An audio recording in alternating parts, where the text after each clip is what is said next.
London, 1837. The Duke's hand is up for grabs, but his eyes are only on one woman. The 100 royal beauties, each more stunning than the last, waltz across the ballroom floor, their eyes locked on Duke Edmund Hawthorne, ready to claim the title of Duchess. But Edmund isn't watching them. His eyes are fixed on someone else, Lila, the invisible maid with no title to offer. With every glance she steals, the tension builds. He's supposed to marry for duty. She's supposed to remain out of sight. But when their eyes meet across the ballroom, the entire room goes silent. What will Edmund do when the only woman he wants isn't the one he's expected to marry? Tonight, everything changes. Hello, lovely. If you're enjoying this historic romantic tale, I'd be so grateful for a like or a subscribe. It helps me bring you more stories of love, longing, and history. And if you're up for it, tell me in the comments where you're watching from.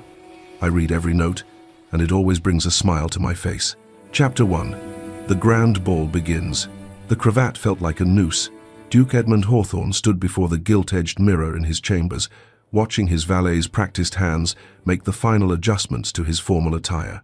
The black tailcoat sat heavy across his shoulders, perfectly tailored, immaculately pressed, and suffocating in its perfection.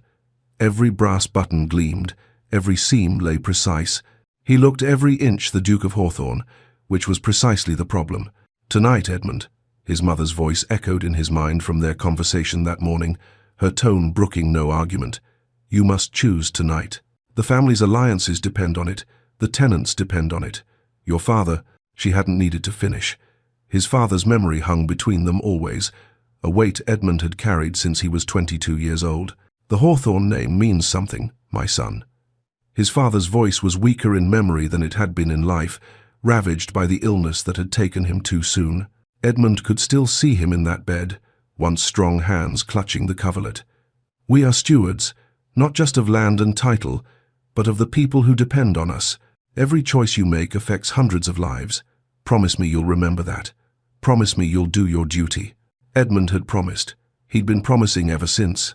"Your Grace," Thomas, his valet, stepped back with an approving nod. "You're ready." Ready. What a peculiar word for walking into a ballroom filled with 100 women he'd never met, all vying to become his Duchess. Ready implied preparation, control. Edmund felt neither. He descended the grand staircase, his footsteps muffled by thick carpet, and paused at the landing overlooking the ballroom. Below, the spectacle was already underway, the pre-ball chaos that guests would never see. Servants moved in, orchestrated frenzy, making final adjustments to flower arrangements that cascaded from every surface. The chandeliers blazed with what must have been 1,000 candles, their light refracting through crystal prisms into dancing rainbows across the pristine marble floor. And there, in the center of it all, on her knees with a scrub brush, was a young woman he didn't recognize. Lila Harrington had been working in the Hawthorne household for 3 years, though Edmund would have been hard-pressed to recall her name if asked that morning. She was simply part of the machinery that kept the estate running invisible, as good servants were meant to be. But something made him pause now. Perhaps it was the efficiency of her movements, the way her capable hands worked the brush in steady, practiced circles. Or perhaps it was the moment when a younger maid, barely more than a child, stumbled past with an enormous vase of hothouse roses, clearly overwhelmed. Lila looked up immediately. "Annie, wait." Her voice was low, kind. She rose smoothly, setting aside her brush, and took one side of the heavy vase. "Come on then." Together, they carried it to its pedestal, the younger girl's face flooded with relief. Lila squeezed her shoulder briefly before returning to her scrubbing, as if the interruption had been nothing at all. Edmund found himself noting details he had no business noticing. The way a few dark curls had escaped her cap, the calm competence in her expression, the fact that she seemed entirely unbothered by the chaos swirling around her. While others rushed and fretted, she simply worked. "Edmund," his mother's voice, sharp now, pulled him from his observation. The Dowager Duchess of Hawthorne materialized at his elbow, resplendent in deep purple silk that matched her steely determination. "Stop lurking. Our guests will arrive within the hour." "I'm not lurking. I'm observing." "You're avoiding." But her expression softened slightly, one gloved hand touching his sleeve. "I know this isn't easy, but your father—" "I know what father wanted." The words came out sharper than he'd intended. He softened his tone. "I know what's expected, Mother. I'll do my duty." Something flickered in her eyes, concern perhaps, or regret, but it vanished beneath her practiced composure. "I only want you to be happy, Edmund. A good match can bring both duty and happiness." He nodded, not trusting himself to speak. They both knew she was wrong. Duty and happiness were two horses pulling in opposite directions, and tonight he would choose the path that led away from his own desires and toward the future his title demanded. The guests began arriving precisely at 8 o'clock. Edmund stood in the receiving line, his face aching from maintaining a pleasant expression as his chamberlain announced each arrival with theatrical flourish. Lady Isabella Worthington, daughter of the Earl of Somerset, with a dowry of £40,000 and connections to the shipping industry. And on it went. 100 women, each more spectacular than the last, each representing alliances, wealth, political advantage. The ballroom filled with the rustle of silk and satin, the glitter of diamonds and sapphires, the overwhelming cloud of competing perfumes rose, and jasmine and something cloying that made Edmund's eyes water. Lady Catherine Ashford, daughter of Viscount Ashford, renowned for her beauty and accomplishments in watercolor painting. Lady Catherine was indeed beautiful, golden-haired, blue-eyed, with the kind of delicate features that belonged in a portrait. She curtsied with practiced grace, her smile sweet and vacant as summer sky. "Your Grace, what an honor." Edmund bowed. "Lady Catherine, welcome to Hawthorne Estate." She giggled. Actually giggled. He was 28 years old, and she was giggling at him. Lady Margaret Thornton, daughter of Baron Thornton, educated at the finest academies and fluent in 4 languages. Lady Margaret was handsome rather than beautiful, with sharp features and sharper eyes. When she curtsied, she held his gaze directly assessing, calculating. "Your Grace, I've read extensively about your agricultural innovations. I'd be delighted to discuss crop rotation techniques at your convenience." "Well, that was different, at least. I'd be happy to, Lady Margaret." Lady Vivienne Blackwell, daughter of the late Earl of Blackwell, heiress to the Blackwell fortune and renowned for her wit and charm. When Lady Vivienne rose from her curtsy, Edmund felt the calculation in her gaze, even as her smile radiated warmth. She was stunning, dark-haired, dark-eyed, with the kind of beauty that drew every eye in the room. But it was her intelligence that struck him most. Here was a woman who knew exactly what she wanted and exactly how to get it. "Your Grace," her voice was pitched perfectly, not too eager, not too cool. "Thank you for this opportunity. I'm sure the evening will be illuminating." There was something in the way she said it, as if she could already see the future and was merely waiting for everyone else to catch up. The orchestra struck up a waltz as the final guests arrived. Edmund led Lady Catherine to the floor for the first dance, as protocol demanded. She was light in his arms, speaking breathlessly about the weather, the flowers, the magnificence of the estate. He made appropriate responses while his mind wandered. Over her shoulder, he caught glimpses of the servants maintaining the spectacle, refreshing champagne, adjusting candles, ensuring everything ran seamlessly. And there, moving through the shadows along the wall, was the young woman from earlier, Leela. She carried a tray of empty glasses, her movements economical and sure. She was no longer in her work dress but in the simple black uniform all the serving staff wore, plain, unadorned, designed to help her fade into the background. Yet something about her presence drew his eye again and again. The dance with Lady Catherine ended. He moved to Lady Margaret next, then to a Lady Caroline, someone whose name he immediately forgot. Each woman blurred into the next, all accomplishments and practiced charm, all performing the elaborate dance of courtship with varying degrees of skill. Lady Vivienne proved the most engaging. When his duty brought him to her side, she surprised him with genuine conversation. "Tell me, Your Grace, do you enjoy these spectacles, or do you find them as exhausting as I do?" He hesitated, caught off guard by her directness. "They serve a purpose, diplomatic." Her smile was knowing. "I'll take that as exhausting then. Don't worry, your secret is safe with me." She was clever, dangerously so. She would make an excellent duchess, he thought distantly. She understood the game and played it better than anyone in the room. But even as they danced, even as she charmed and maneuvered with expert precision, Edmund's gaze kept drifting to the periphery. Lila was collecting glasses near the refreshment table when it happened. Her practical shoes, so different from the delicate slippers of the guests, caught on the edge of a carpet. She stumbled, the tray tilting dangerously. Edmund's breath caught. 100 expensive crystal glasses about to shatter across the marble floor. The humiliation, the disruption. But Lila recovered with a dancer's grace, rebalancing the tray in one smooth motion, not a single glass falling. The movement was so quick, so efficient, that hardly anyone noticed, except Edmund. Their eyes met across the crowded ballroom, just for a moment, just long enough for him to see that her expression held neither the awe he was accustomed to nor the ambition he'd seen in every other woman tonight. Just a flicker of something he couldn't quite name, curiosity perhaps, or mild surprise at being caught in a private moment. Then she looked away and continued walking, disappearing through the servants' entrance as if nothing had happened. "Your Grace?" Lady Vivienne's voice pulled him back. "You seem distracted. Forgive me." He forced his attention back to his dance partner, to the role he was meant to play, merely ensuring everything runs smoothly.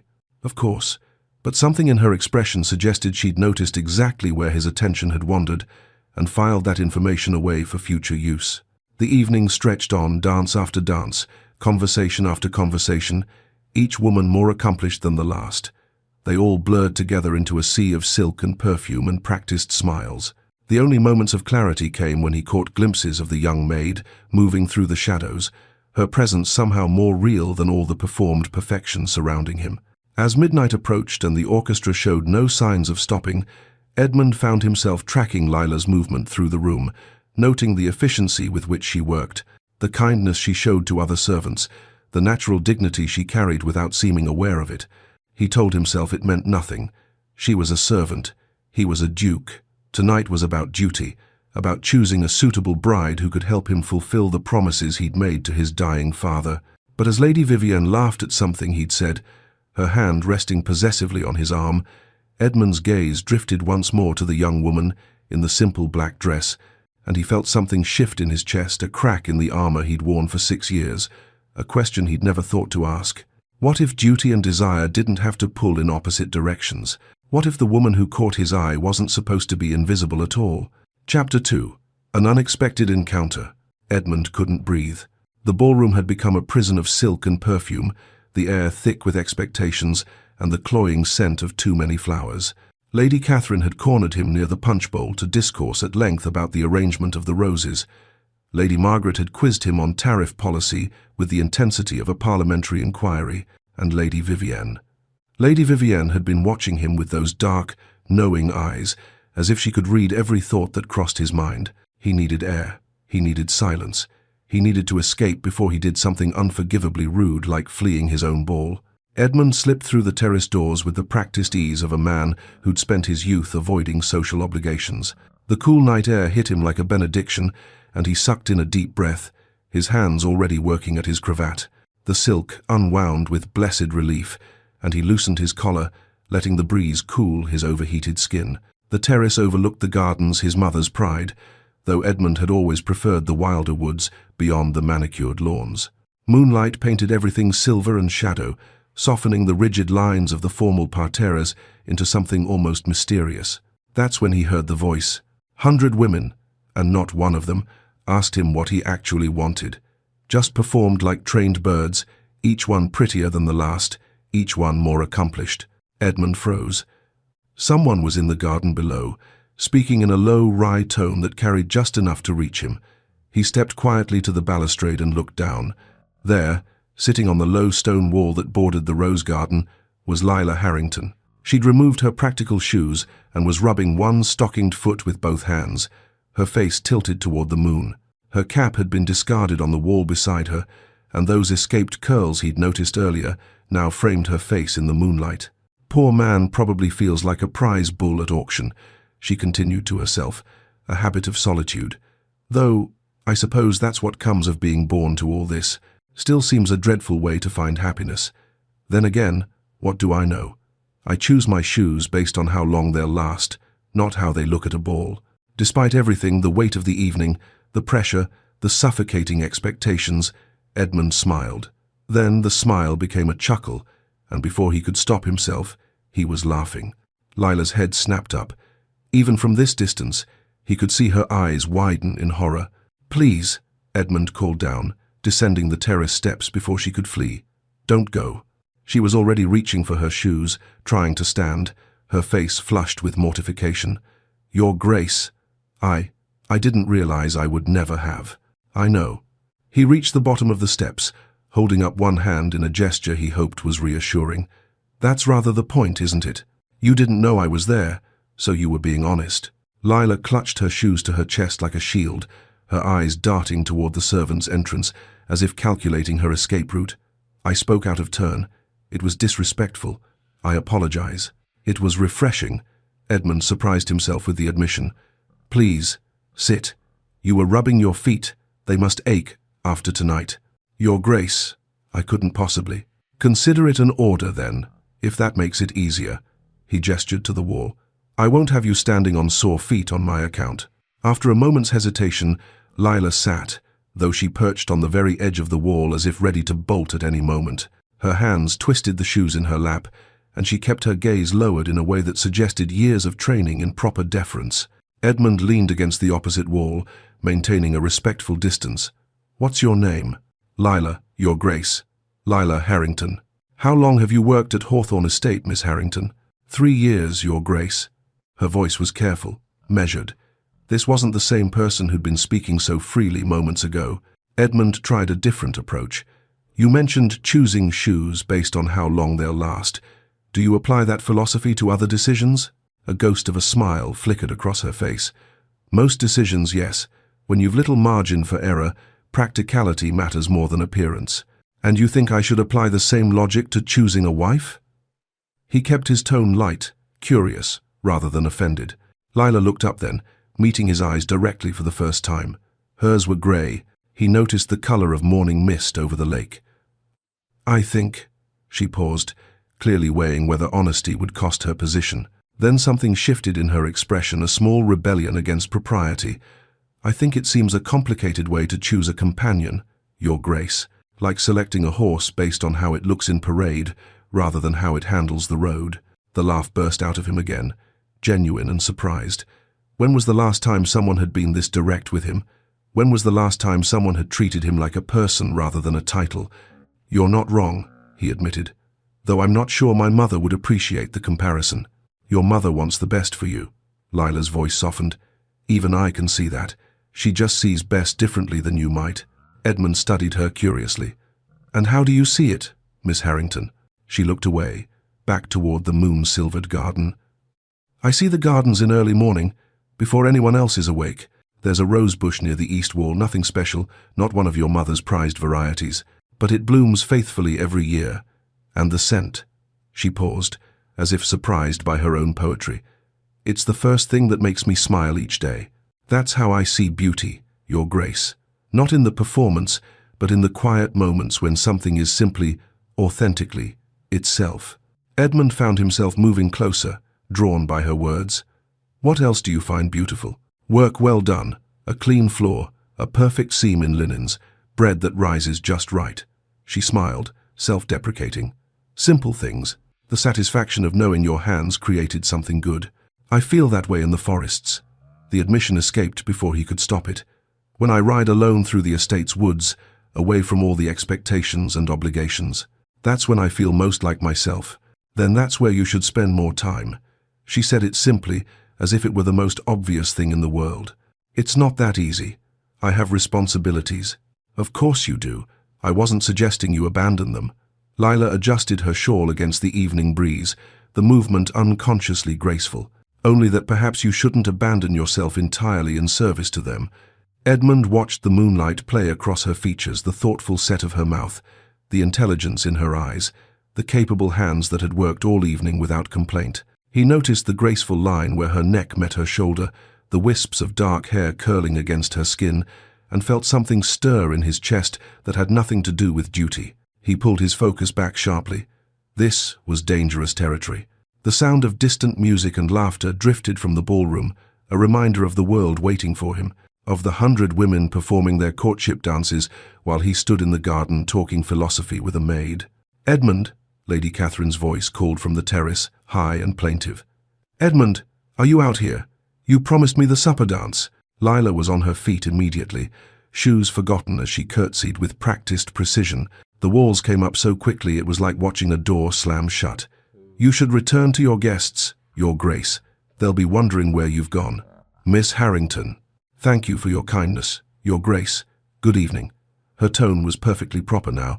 All traces of the woman who'd spoken about roses and bread rising vanished beneath the servant's mask. She retrieved her shoes and disappeared toward the servant's entrance before he could find words to stop her, moving with that same efficient grace he'd noticed earlier. Edmund watched her go, feeling the loss of something he couldn't quite name. "There you are." Lady Catherine appeared at the top of the terrace steps, resplendent in pink silk that caught the moonlight. "I've been searching everywhere. The supper dance is about to begin, and Mother says it's frightfully rude to miss it." Edmund climbed the steps slowly, his cravat still loose around his neck. "My apologies, Lady Catherine. I needed some air." "Oh, I quite understand. It is rather warm inside, isn't it?" She tucked her hand into his arm possessively as they re-entered the ballroom. "But you're here now, and that's what matters. Did you know that Lady Margaret was just telling everyone about her time in Paris? She's so dreadfully pretentious, don't you think?"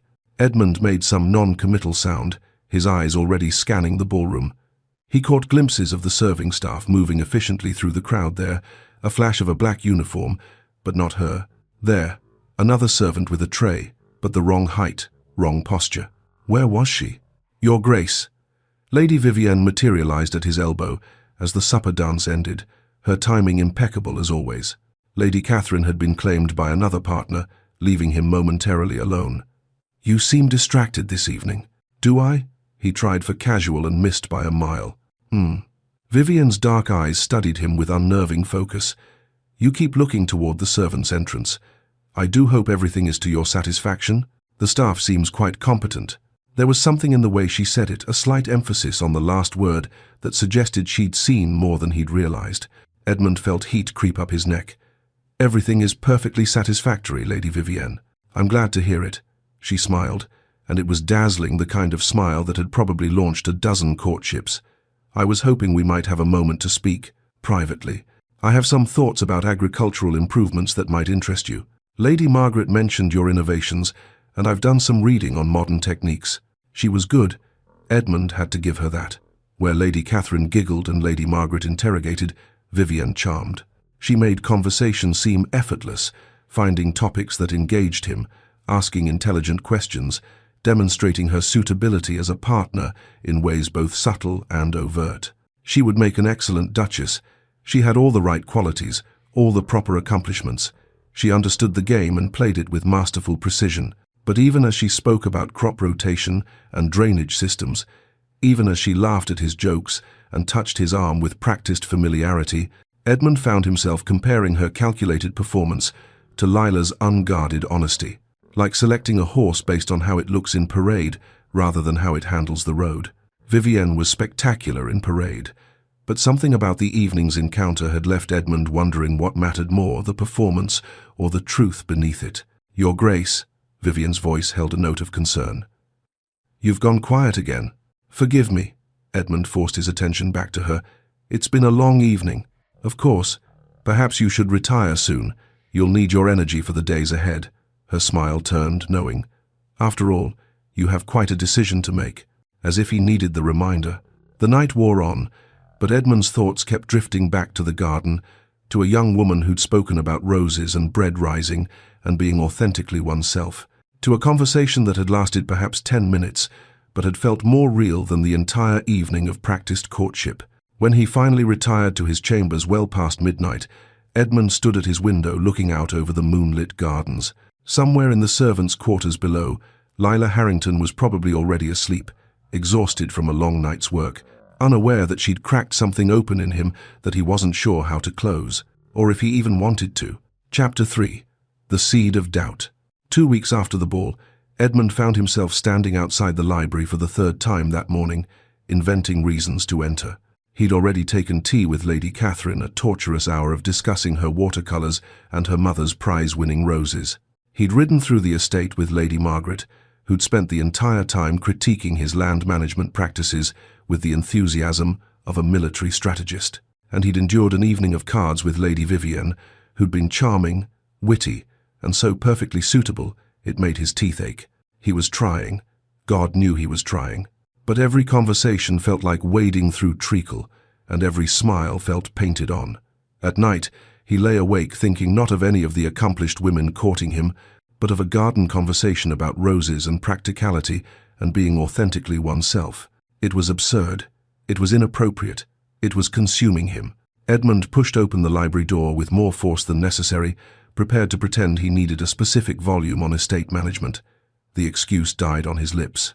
Lila Harrington sat curled in the window seat, completely absorbed in a book. Sunlight streamed through the leaded glass, turning the dust motes around her into dancing gold, catching the dark curls that had once again escaped her cap. She tucked her feet beneath her, her practical shoes abandoned on the floor, and her lips moved slightly as she read, forming words, savoring them. She looked utterly at peace. More than that, she looked transported, as if the library and the estate and her station in life had all fallen away, leaving only her and whatever world existed on those pages. Edmund's breath caught. He should leave. He should turn around and walk out before she noticed him, before this became something it shouldn't be. Instead, he stepped inside and closed the door. The soft click made Lila's head snap up. Her eyes widened, and she scrambled to stand, the book tumbling from her lap. "Your Grace." "I didn't. I was just—" She bent to retrieve the fallen volume, trying to hide it behind her back. "I apologize. I know I shouldn't be in here during—" "What are you reading?" Edmund crossed the room before his better judgment could stop him. "Nothing. It's nothing important, Miss Harrington." He kept his voice gentle. "I'm not going to reprimand you for reading. I'm genuinely curious what held your attention so completely you didn't hear me enter." She hesitated. That same internal war he'd seen in the garden playing across her face, propriety versus honesty. Finally, slowly, she held out the book. It was a collection of poetry, the leather binding worn soft with age and handling. Edmund recognized it as one from his father's personal collection, not the formal library. "Wordsworth," he said, surprised. "A former employer taught me to read." The words came out defensive, as if she expected judgment. "Mrs. Blackwood, at my second posting, she said it was a crime that anyone should go through life without books. She taught me letters, then words, then—" Lila's expression softened, lost in memory. "Then she gave me this, said every person should own at least one book that speaks to their soul. And Wordsworth speaks to yours? The poem's about nature, about finding peace in simple things, yes." She met his eyes, and something in her gaze turned fierce, passionate. "He writes about daffodils and lakes and solitary walks, as if they matter as much as grand ballrooms and titles, as if beauty can exist in ordinary places, for ordinary people." Edmund reached for the book, and she handed it to him, their fingers brushing in the exchange. He paged through until he found the poem she'd been reading, marked by a frayed ribbon. "Lines written a few miles above Tintern Abbey." He read aloud, that best portion of a good man's life, his little, nameless, unremembered acts of kindness and of love. "Yes." Lila's voice was barely above a whisper. "Everyone focuses on the grand gestures, the important decisions. But Wordsworth understood that life is built from small moments, the kindness that costs nothing, the love that expects nothing in return." She paused, then added quietly, "The books I was never supposed to read but did anyway." Edmund looked up from the page, struck by the intelligence in her eyes, the thoughtfulness of her interpretation. "I've read this poem a dozen times and never saw it that way. I always focused on the nature imagery, the philosophical musings. But you're right, it's about the small, quiet things that shape us." A smile tugged at her lips. "Perhaps because you've never had to find meaning in small things, Your Grace. When your life is large by design, the grand gestures come naturally. And yours isn't large? My life is exactly the size I've made it, no smaller, no larger." She said it without self-pity, simply stating fact. "Tell me about it," Edmund found himself saying. "Your life, the parts between the poetry and the scrubbing floors." Lila shook her head. "Your Grace, I should return to—" "Please." The word came out more urgently than he'd intended. "I'm asking, not as a duke to a servant, but as someone who'd like to know." Something shifted in her expression, surprise perhaps, or the first crack in her careful walls. She sat back down on the window seat, and Edmund took the chair opposite, the book resting between them like a bridge. The story came slowly at first, then faster as the telling gained momentum. Orphaned at 12 when her mother died of fever, her father disappearing into his grief and debts soon after. 3 households, the first harsh, the second kind, this one fair. Learning to read at 14, discovering a whole world beyond her station. Dreams she'd never spoken aloud, seeing the ocean someday, understanding why poets wrote about it with such longing. Edmund listened and found himself sharing in return. The loneliness of his position, the weight of the Hawthorne name, the feeling that everyone saw the Duke but no one saw Edmund. "I've been surrounded by people my entire life," he admitted, "but I've never felt truly known by anyone." "That's because they're looking at your title, not your face," Lila spoke with unexpected conviction. "It's like reading only the cover of a book and thinking you've understood the story. And you? Do you see my title?" She considered this carefully. "I see both. The title is part of who you are. You can't separate yourself from it any more than I can separate myself from being a maid. But it's not all of who you are. What else do you see? A man who loves his forests more than his ballroom. A man who loosens his cravat the moment he thinks no one's watching. A man who laughed at being compared to a prize bull instead of taking offense." Her eyes held his, a man who's trying very hard to do what everyone expects, even when it's making him miserable. The observation landed like a blow, not painful, but stunning in its accuracy. Edmund stood abruptly, needing to move, and found himself at the bookshelf. He pulled down a volume at random, another poetry collection. "What about this one? Have you read Coleridge?" Lila rose and crossed to stand beside him. Too close, not close enough. Only Kubla Khan. The rhythm of it, the way the words sound like music. "In Xanadu did Kubla Khan a stately pleasure dome decree," Edmund quoted, pulling the book from the shelf. He opened it, and she leaned in to see the page, her shoulder nearly touching his. "Where Alf, the sacred river, ran, through caverns measureless to man, down to a sunless sea," she continued, her voice soft with wonder. They stood like that, bent over the book together, so close Edmund could smell the simple soap she used, could feel the warmth radiating from her body. The poem swam before his eyes, all his attention focused on the small space between them, charged, electric, dangerous. Their hands moved simultaneously to turn the page. Fingers brushed, neither pulled away. Edmund's breath caught. Leela's lips parted slightly. For a moment that stretched into eternity, they stood frozen, the book forgotten, drawn together by something neither seemed able to name or resist. Then Lila sucked in a sharp breath and stepped back, breaking the spell. I need to return to my duties." Her voice shook slightly. "Mrs. Henderson will be looking for me. Miss Harrington." "Thank you for the conversation, Your Grace." She curtsied quickly, properly, and fled the library before he could find words to stop her. Edmund stood alone among the books, his heart pounding, his hands still tingling from that brief contact. This was spiraling out of control. This was dangerous. This was... "Edmund?" His mother's voice came from the doorway. "I thought I might find you here." He turned, trying to compose his expression into something neutral. "Mother, I was just looking for company?" The Dowager Duchess entered, her shrewd eyes taking in his flushed face, his disarranged cravat, the poetry volume still open on the table. "Lady Vivienne is in the morning room. She mentioned hoping to speak with you about the Harvest Festival." "Of course." Edmund closed the book with more force than necessary. "I'll join her shortly." "Edmund," his mother's voice softened, and she crossed to place a hand on his arm. "I know this isn't easy. Choosing a wife, building alliances, it feels cold, calculated. But these decisions matter, not just for you, but for everyone who depends on us. I know. Your father understood that. When he married me, it wasn't a love match, not at first, but he did his duty, and love came later. More importantly, his marriage secured the alliances that have kept our tenants fed, our lands prosperous, our people safe."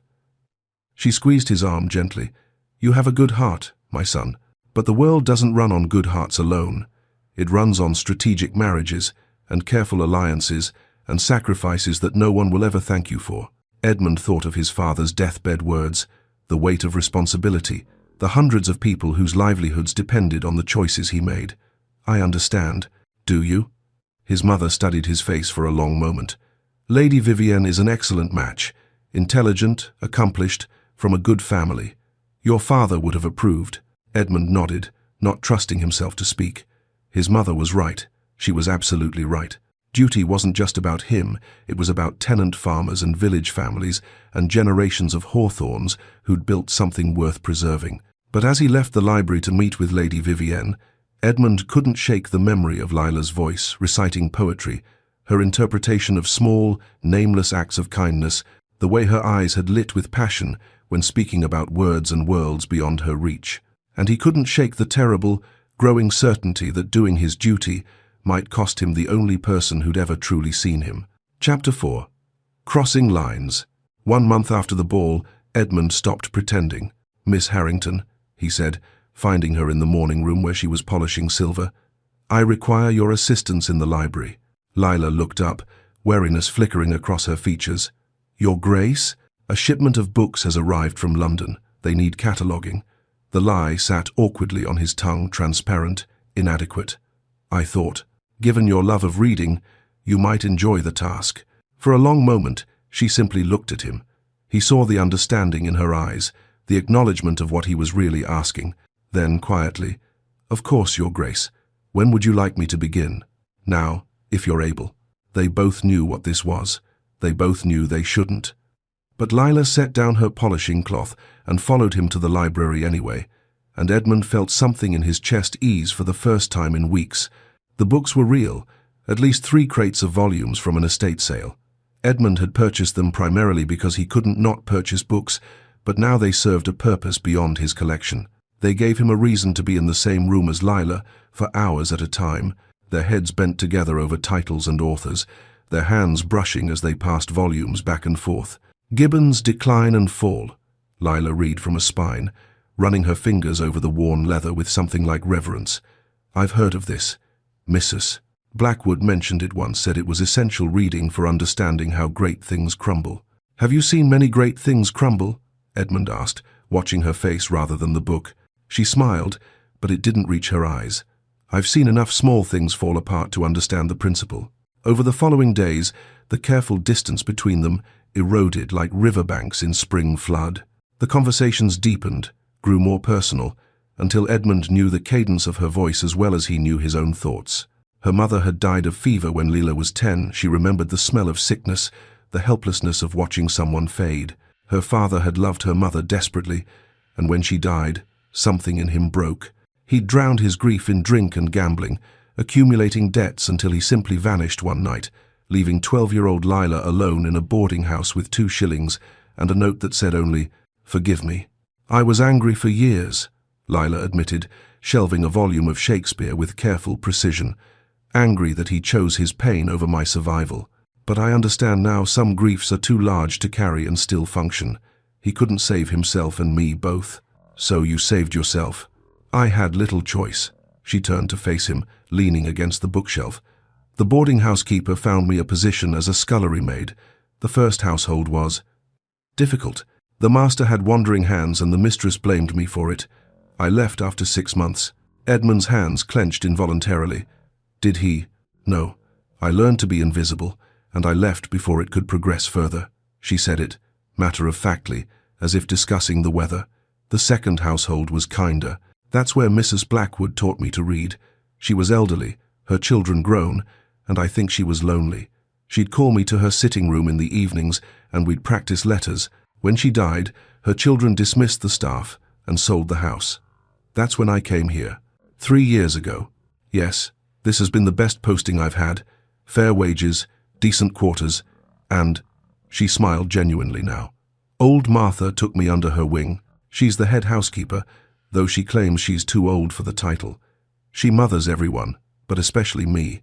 And there's Annie, just 14, bright as a new penny. I'm teaching her to read, the way Mrs. Blackwood taught me." "You've built a family," Edmund observed quietly. "The only kind I'll likely ever have." Lila pulled another book from the crate, a collection of travel essays. She opened it, and her expression softened with longing. "Sometimes I dream of having a small shop, nothing grand, maybe a bookshop, or a haberdashery, something mine, where I'd answer to no one, depend on no one. Just security, independence." Edmund moved to stand beside her, looking at the same page, an essay about the Mediterranean coast. "Is that truly all you want? Security? It's not a small thing when you've never had it." But then she paused, and something vulnerable crossed her face. Though, if I'm being honest, if I could do anything, truly anything, I'd study. History, literature, philosophy, the world beyond what I can see from my window. I want to understand things, not just survive them. The admission seemed to cost her something. Edmund felt the weight of it, the trust implicit in sharing a dream she'd probably never spoken aloud. You already understand more than most educated people I know. You see patterns, connections, meanings that others miss entirely. Because I've had to. Lila closed the book, but kept her fingers pressed against its cover. When you're born to education, you can afford to be careless with it. When you're not, every scrap of knowledge feels precious. Edmund found himself sharing in return confessions he'd never made to anyone. The suffocating weight of inheriting the dukedom at 22, when he was barely more than a boy himself. The way every decision affected not just him but hundreds of tenants, dozens of servants, generations of legacy. The loneliness of being always, Your Grace, never simply Edmund. I don't know if I've ever made a choice for myself, he admitted. Even the things I enjoy reading their approved pastimes for someone of my station. I've never wanted something I was allowed to want. Until now. The words hung unspoken between them. They were standing close now, close enough that Edmund could see the flecks of darker grey in her eyes, could count the freckles across her nose that powder would hide if she wore any. The afternoon sun slanted through the library windows, turning everything golden and suspended. There's a volume on the top shelf, Lila said, her voice slightly unsteady. I can't quite reach it. Edmund moved behind her, reaching up for the book she indicated. His chest pressed against her back as he stretched. Their hands met on the spine simultaneously, his covering hers, both of them touching the worn leather. Time suspended. They were both breathing shallowly, the air between them charged with everything they weren't saying. Edmund's other hand settled on her waist, steadying them both, and he felt her sharp intake of breath. He should step back. He should let go. He should remember every reason this was impossible. He didn't move. Neither did she. Your Grace. Her voice was barely a whisper. Edmund, hearing his name from her lips, undid something in him. He lowered his forehead to rest against her hair, breathing in the simple soap scent of her, the warmth of her body against his. This cannot happen. Lila's words were gentle but firm. She pulled away, turning to face him, and the loss of contact felt physical. I won't be your amusement before you marry someone appropriate. Edmund stepped back as if struck. Is that what you think you are to me? An amusement? What else can I be? She met his eyes directly, and he saw fear there, and longing, and fierce protectiveness. You have responsibilities, Edmund. A title, tenants, a mother who expects you to marry well. I'm not fool enough to believe in fairy stories where the prince marries the scullery maid. I'm not a prince. I'm a man who... He caught himself, but too late. Who what? Her voice cracked slightly. Who enjoys my company? Who finds me interesting? That's not enough. It will never be enough. In 6 weeks, you'll announce your engagement to Lady Vivienne or Lady Catherine, and I'll still be scrubbing floors. That's reality. What if I don't want that reality? Then you're being selfish. The words were hard, but her eyes were bright with unshed tears. Do you know how many people depend on your advantageous marriage? The alliances it will bring, the dowry that will fund improvements, the political connections that will protect your tenants. Your mother told me once that a duke's marriage isn't personal, it's policy. My mother discussed this with you. Not intentionally. She was speaking to Mrs. Henderson, and I overheard. Lila wrapped her arms around herself. She's right, Edmund. You know she is. Whatever this is between us, it's not worth the cost. Before Edmund could respond, voices drifted from the hallway. He recognized his mother's tones, and another, more honeyed voice.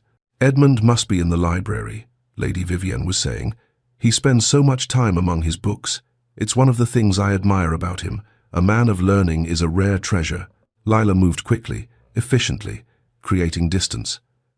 By the time the door opened, she was across the room, properly organizing volumes, every inch the dutiful servant. Edmund, darling. His mother entered with Lady Vivienne on her arm. Lady Vivienne has organized a small gathering this afternoon. I thought you might enjoy attending. Lady Vivienne's smile was warm, calculated, perfect. Just a few close friends for tea and conversation. Nothing formal. I thought we might discuss the upcoming harvest festival. I have some ideas that might interest you. Her eyes flickered briefly to Lila, assessing, then dismissed her as inconsequential. But Edmund saw the slight tightening around her mouth, the way her gaze lingered just a moment too long. She knew, perhaps not the extent of it, but she knew there was something. Of course, Edmund heard himself say, I'd be delighted. The gathering was exactly as promised, intimate, elegant, perfectly orchestrated to showcase Vivienne's suitability. She was witty without being sharp, knowledgeable without being pedantic, charming without being obvious about it. She discussed crop yields and tenant welfare with genuine interest, demonstrating that she'd done her research, that she understood what being a duchess would require. When Lila entered with the tea service, Vivienne barely glanced at her. How fortunate your servants are so well trained, Edmund. One hardly notices them. Something hot and defensive surged in Edmund's chest.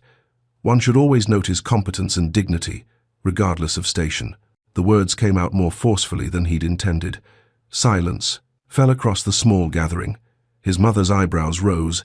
Lady Catherine looked confused. Lady Margaret smirked slightly, and Vivienne's eyes sharpened with understanding. Of course, she said smoothly, as if he'd simply made an academic point rather than issued a challenge. I only meant it as a compliment to your household management. Good servants are indeed invaluable. But her gaze followed Leela as she left the room, and Edmund saw calculation settle over her features like a mask. That evening, his mother summoned him to her private sitting room. I've made a decision, the Dowager Duchess announced without preamble. Or rather, I'm asking you to make one. The summer ball is 6 weeks away. I've narrowed the candidates to 3 finalists: Lady Vivienne Blackwell, Lady Catherine Ashford, and Lady Margaret Thornton. You will court all 3 seriously over the coming weeks, and you will announce your choice at the ball. Edmund felt the walls closing in. Mother, this has gone on long enough, Edmund. Your father has been gone 6 years. The estate needs a duchess.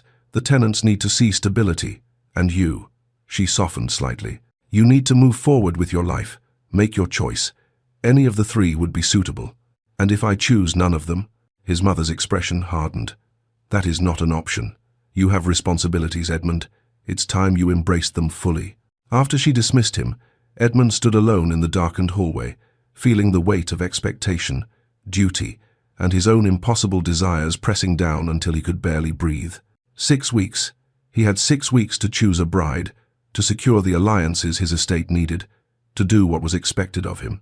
6 weeks to stop thinking about grey eyes and borrowed books, and a woman who understood him better than anyone ever had, despite every reason she shouldn't. 6 weeks to forget Lila Harrington. He already knew it was impossible. Chapter 5. The Reckoning. 5 weeks of pretending had nearly killed him. Edmund stood in the blue drawing room, watching Lady Catherine pour tea with the delicate precision of someone who'd been trained since birth for exactly this task. She was discussing the upcoming summer ball, her voice bright and inconsequential as birdsong, and Edmund realized with creeping horror that he couldn't remember a single word she'd said in the past hour. Don't you agree, Your Grace? Lady Catherine smiled at him expectantly, her blue eyes guileless. Absolutely, Edmund replied, having no idea what he was agreeing to. She beamed and continued talking. Something about flowers, or perhaps music. It didn't matter. Nothing she said mattered, because she wasn't Lila, and Edmund was beginning to suspect that nothing would ever matter quite the same way again. He'd tried. God, he'd tried. Rides with Lady Margaret, where she'd discussed political theory with the passion of a military strategist. Dinners with Lady Vivienne, where she'd been charming and intelligent and everything a duchess should be. Afternoon teas with Lady Catherine, who was sweet and pretty and utterly, devastatingly boring. All 3 were suitable. Any of them would make an acceptable duchess. And Edmund felt nothing but the hollow ache of missing someone he'd promised himself he'd forget. The moment Lady Catherine's mother arrived to collect her, Edmund fled. He moved through the house without conscious direction, his feet carrying him to the one place that had always offered solace, the conservatory. The humid warmth hit him as he entered, along with the rich scent of soil and growing things. And there, kneeling among the ferns with her hands deep in earth, was Lila. She looked up, startled, and something crossed her face: joy, then pain, then carefully constructed neutrality. Your Grace, I didn't expect anyone. I'm in love with you, Lila. The words escaped before he could stop them, raw and desperate and true. Lila's hands stilled in the soil, her eyes going wide. Don't say that. Her voice was barely a whisper. Please, don't say that. Why? Edmund moved closer, his heart pounding. Because it makes it real. It's already real. I've tried to stop feeling this way. I've spent 5 weeks courting appropriate women, trying to talk myself out of this. I can't. Lila stood slowly, wiping her hands on her apron with methodical precision, her face pale. You think you love me, but you love the escape I represent, the idea of me. In a year, when I'm struggling to learn which fork to use at formal dinners, when your mother won't speak to you and your friends cut you socially, when your political allies withdraw their support, will you love me then? Yes, he said it without hesitation. You can't know that. She wrapped her arms around herself, a gesture of self-protection. What about the tenant families who depend on the alliances your marriage could bring? Lady Vivian's dowry could fund new cottages, improve drainage in the lower fields. Lady Margaret's family connections could secure favorable trade agreements. What about the village improvements, the school you wanted to build? How will you fund those without a strategic marriage? Edmund flinched. She'd been listening, paying attention to his plans, his dreams for the estate. Of course she had. We'll find another way. Will you? Her voice cracked slightly. Or will you grow to resent me when you see your tenants struggling, knowing you chose your own happiness over their welfare? I won't be responsible for you throwing away everything you are for a fantasy. Don't tell me what I feel. Anger surged through him, not at her, but at the world that made this impossible. And don't pretend you're protecting me when you're protecting yourself from disappointment. The accusation hung between them. Lila's eyes filled with tears, and she didn't wipe them away. Yes, she said quietly. Yes, I'm protecting myself. Because I do love you, Edmund. I've loved you since that night in the garden when you laughed at being compared to a prize bull. I love the way you loosen your cravat the moment you think no one's watching. I love that you quote poetry and mean it, that you see your tenants as people, not property. I love you so much it terrifies me. Edmund's breath caught. Hearing her admission was simultaneously the best and worst thing that had ever happened to him. But it's going to destroy me when you marry Lady Vivienne or Lady Catherine, Lila continued, her voice steady despite the tears. At least I'll survive it. I've survived worse. Can you say the same if you throw away your birthright? If you become the Duke who betrayed his family's legacy for a housemaid? I don't care about legacy. You should. The words burst out of her with unexpected force. You think you don't, but you do. I've seen you with your tenants, Edmund. I've watched you take responsibility for their lives, their welfare. That's not obligation, that's love. You love your people, your land, everything your father built. Don't throw it away because I happen to be in the right garden at the right time. The argument was tearing them both apart. Edmund's fists clenched at his sides, every muscle tight with the effort of not reaching for her. Lila's arms remained wrapped around herself, holding the pieces together. Then what do you suggest? Edmund asked, his voice hollow. I marry someone I don't love and pretend you don't exist? Yes. The single word fell between them like a stone. That's exactly what I suggest, because it's the only way forward that doesn't destroy everything you've built. And what about us? There is no us, Your Grace. She used his title deliberately, rebuilding the walls between them. There never was. Just 2 people who talked in gardens and libraries. Nothing more. They both knew it was a lie. But sometimes lies were all that stood between survival and devastation. I should go, Lila said quietly. I've requested assignment to the East Wing. Mrs. Henderson approved it. We won't. You won't have to see me as often. Edmund wanted to protest, to forbid it, to use his authority to keep her close. Instead, he nodded. If that's what you want, it's what we both need. She moved toward the door, then paused. For what it's worth, Edmund, I think Lady Vivienne will make you a good duchess. She's intelligent, capable, ambitious. She'll help you build everything you dream of building. She's not you. No. Lila's smile was heartbreaking, but perhaps that's for the best. She left before he could respond, disappearing into the house like morning mist, leaving Edmund alone among the ferns and the growing things, surrounded by life while feeling utterly dead inside. The following days passed in a blur of hollow routine. Edmund courted the 3 finalists with grim determination, trying to find something, anything, that might resemble genuine feeling. Lady Catherine was kind. She would make a sweet wife, probably a devoted mother. But her conversation never went deeper than pleasantries, and Edmund found himself mentally composing responses to arguments Lila had made days ago, instead of listening to Catherine's chatter. Lady Margaret was intelligent, sharp as cut glass. But her intelligence was all calculation, no warmth. She discussed their potential marriage as if it were a business merger, which Edmund supposed it was. There was no joy in her, no passion. She would be an efficient duchess and a cold companion. Lady Vivienne was perfect, beautiful, charming, politically astute. She understood what was required of her position and seemed genuinely enthusiastic about the challenges of managing a large estate. She was everything a duchess should be, but Edmund saw the calculation behind every smile, the ambition driving every kind gesture. She would make him a good partner, but he would never truly know her, and she would never truly know him. They would live in the same house, sleep in the same bed, and remain strangers. In the East Wing, Lila threw herself into work with desperate intensity. She scrubbed floors that didn't need scrubbing, polished silver that already gleamed, volunteered for every unpleasant task that needed doing. Anything to exhaust herself enough that she might sleep without dreaming of library conversations and almost touches. But the tears came anyway, in unexpected moments. While hanging laundry, she'd remember Edmund quoting Wordsworth and have to press her apron to her face to muffle the sobs. While serving dinner, she'd catch a glimpse of him at the table with Lady Vivienne and feel her chest constrict until she could barely breathe. "You're doing the right thing," old Martha told her one evening, finding Lila crying in the servants' hall. The older woman sat beside her, pulling Lila's head onto her shoulder the way she had for 3 years, whenever the world felt too heavy. "Love doesn't feed bellies or keep roofs overhead, child. You've made the practical choice. Then why does it hurt so much? Because you're human. Because he's a good man, and you have a good heart, and sometimes those things aren't enough." Martha stroked her hair gently. "But you'll survive this. You've survived worse." It was exactly what Lila had told Edmund.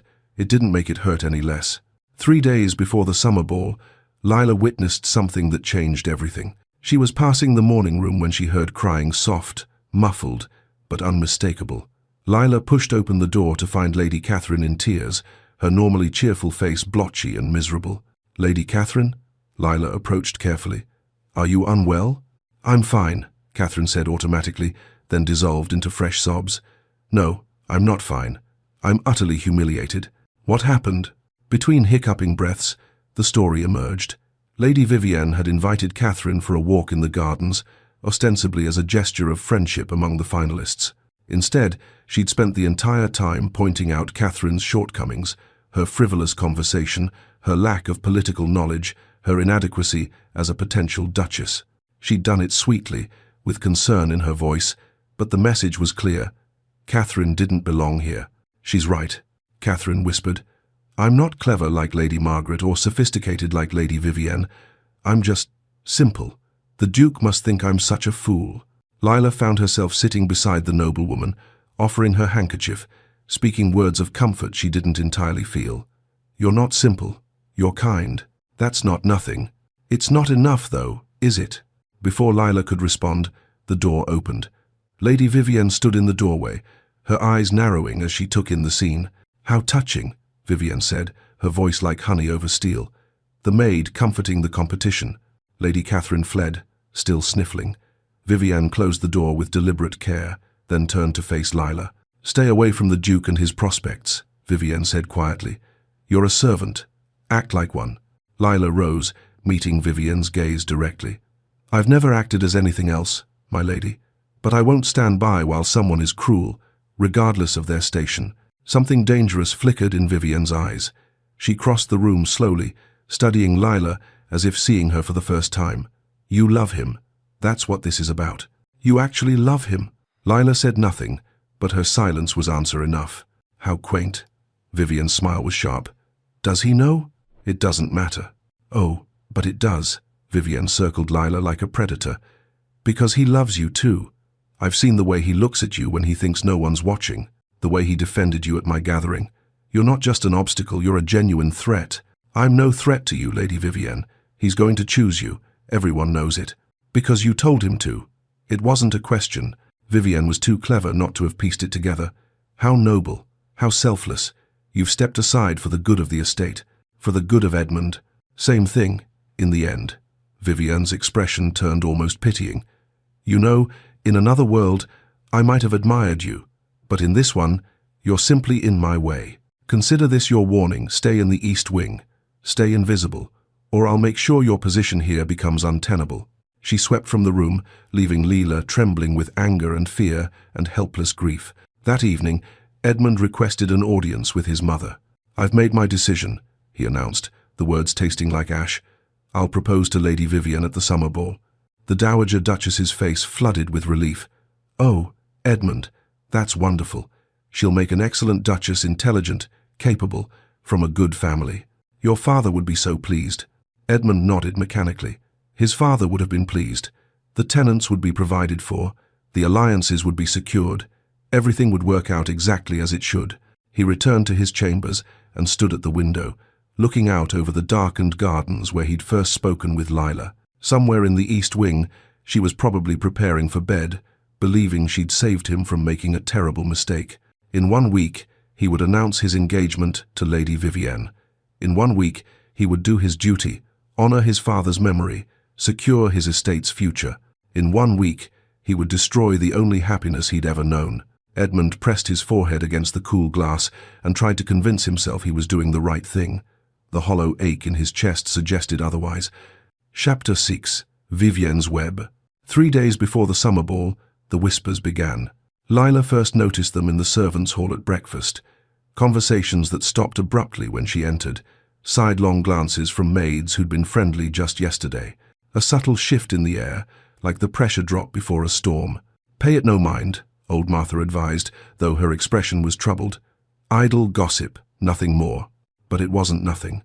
By midday, Lila caught fragments of the rumors circulating through the household like poison in the well. Throwing herself at his grace. Can you imagine? Found silk ribbons in her room, far too fine for her wages. Manipulating his kindness, preying on his good nature. Thinks she's better than us now, with her reading and her airs. Lila's chest tightened. She'd been careful, so careful, to maintain proper distance, to never presume. But somehow the truth had been twisted into something ugly, and she had no way to defend herself without confirming there was something to defend. The servants' community fractured before her eyes. Those who'd been jealous of her friendship with Edmund now had permission to express their resentment openly. Others defended her, but their voices grew quieter as the rumors intensified. Even young Annie, whom Lila had been teaching to read every evening, was suddenly absent. Leela found the girl crying in the linen closet. "Annie, what's wrong?" Annie flinched away. "I'm not supposed to talk to you. Mum says that you've been."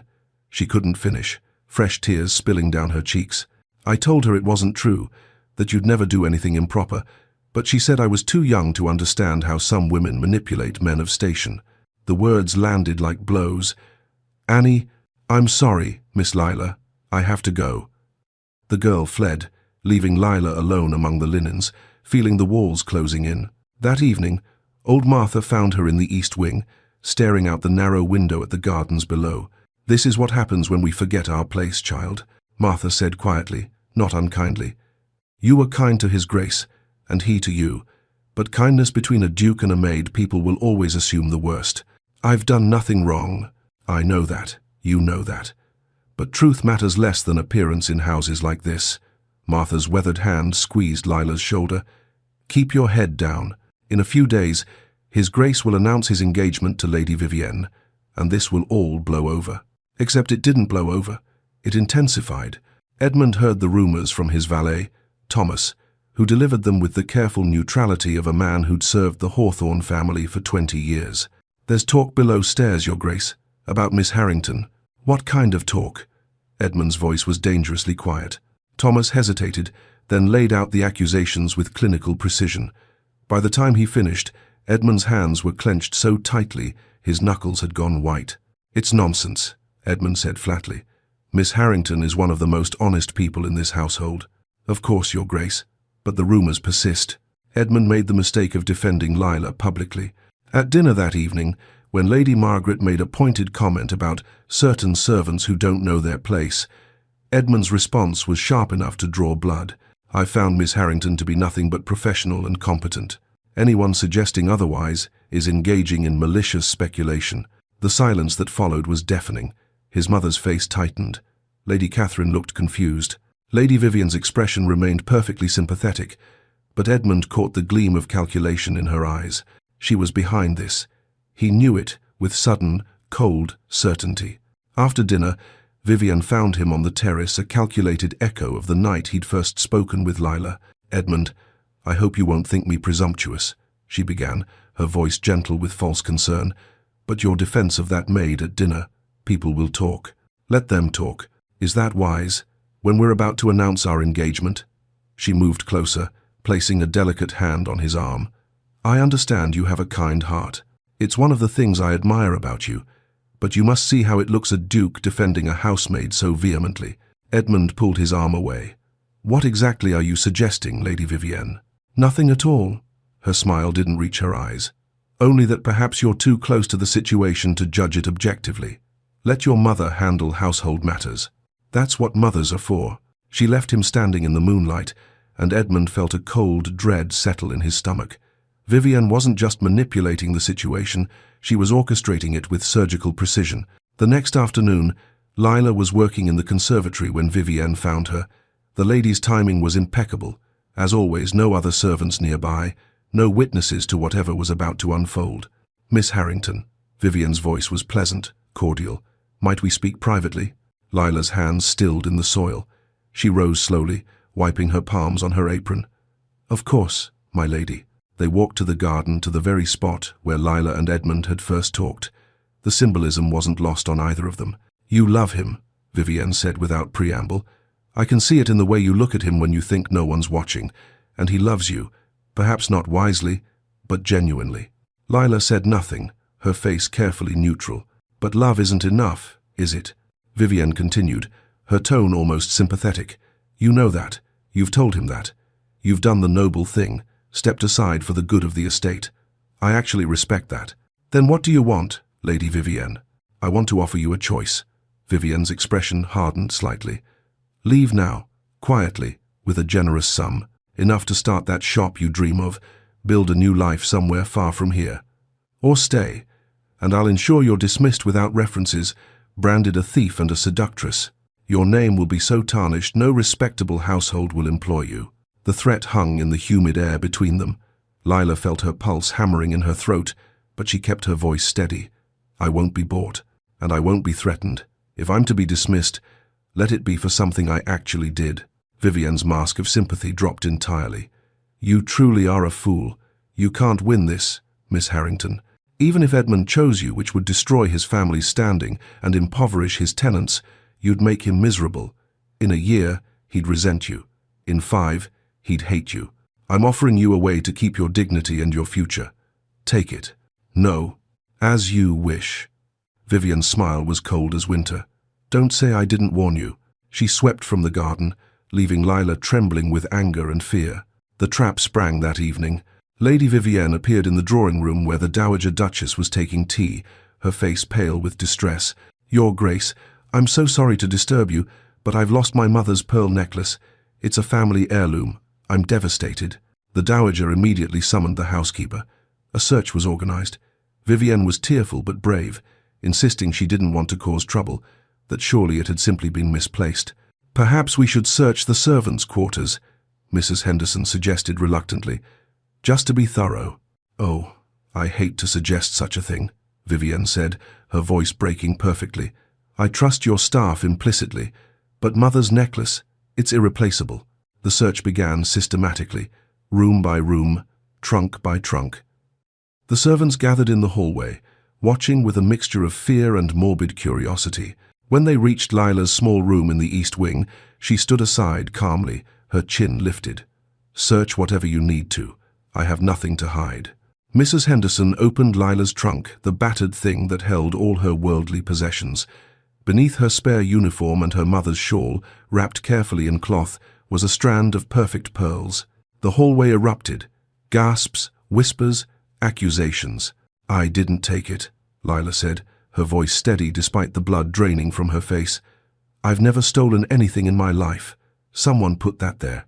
"Miss Harrington," Mrs. Henderson's voice was heavy with disappointment, "I would never have believed it of you." "Because it's not true." Lila's composure finally cracked. "I don't know how it got there, but I didn't take it." "Who else has access to your room?" one of the other maids asked snidely. "Only you, Miss High and Mighty." The scene devolved into chaos, servants arguing, accusing, defending.